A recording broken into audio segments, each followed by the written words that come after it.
Autre titre de l'actualité ce soir, le débat sur l'immigration clandestine qui ressurgit. Les derniers chiffres font état d'une forte hausse d'arrivées de migrants aux frontières, principalement des Érythréens passés par l'Italie. On parle de 50% d'interpellations en plus le mois dernier, avec à la clé de vives tensions dans le nord, à Calais, où beaucoup tentent leur chance pour l'Angleterre ou la Suède. L'Europe paraît impuissante, on en parlera dans un instant avec notre invité.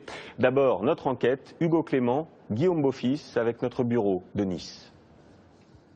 Ce camion s'apprête à embarquer pour l'Angleterre. Et ils le savent. En plein jour, sans se cacher, ces migrants profitent d'un stop pour se jeter sur la remorque. Ils veulent monter à tout prix, essayer de traverser la Manche. Les chauffeurs routiers doivent parfois intervenir eux-mêmes. Car depuis quelques mois, les policiers sont débordés.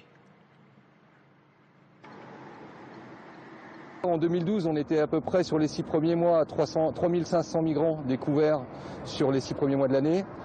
Cette année, on en est à 10 500. Une explosion due à l'afflux de réfugiés venus d'Érythrée, une dictature parmi les plus dures de la planète.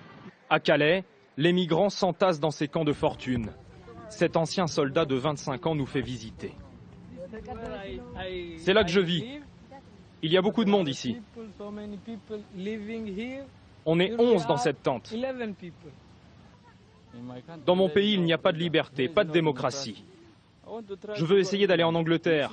Vous voyez, ici, ce n'est pas une vie. Je veux vivre comme vous, en société. Je suis aussi un être humain. Donc si j'arrive à partir d'ici, je vais en Angleterre, si Dieu le veut. Je vais essayer tous les jours. Aujourd'hui aussi, je vais essayer.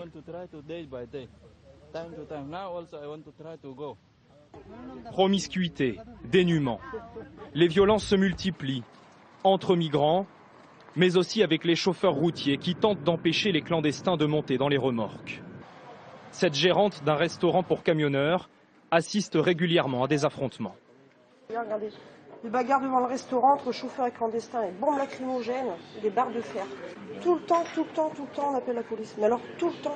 On craint pour notre sécurité, nos chauffeurs ils seront agressés. On a une perte de clientèle, vous voyez, rien. Il n'y a personne. C'est une catastrophe. Et les habitants de Calais aussi sont inquiets. On peut être tolérant, mais ça devient à la limite insupportable, quoi. C'est un peu gênant quand même. On évite de sortir le soir, toute seule. Voilà. Moi, surtout moi, toute seule. C'est un sentiment d'insécurité. Il y en a beaucoup plus que l'année dernière, ça c'est sûr. Avant d'arriver à Calais, les Érythréens font presque tous le même voyage. Une fois sortis de leur pays, direction l'Italie, via la Libye. Puis ils passent par Vintimille et arrivent à Menton, en France. Quand les policiers les prennent en flagrant délit à la frontière, ils les renvoient en Italie. Ceux qui ont réussi à passer peuvent demander l'asile ou simplement rejoindre Calais, dans l'espoir de passer en Angleterre.